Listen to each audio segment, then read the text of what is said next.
ยกที่3นะครับ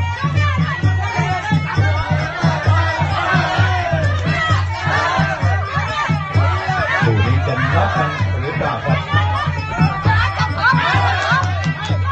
เป็นมวยที่ว่าครับมาชกแบบโอ้โหข้ามน้ำข้ามขึ้นมาข้ามน้ำข้ามเขามาไกลจากทางเวทีหมัดขนาดด้วยนะครับมีฮนุมาน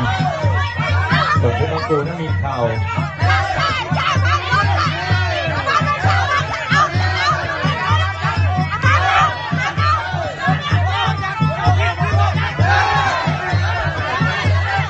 แต่เน้นๆนะครับ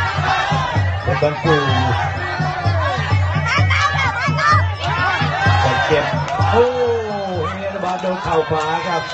เต็มพุงกับที่เลยกดเน้นเข่าโอ้โห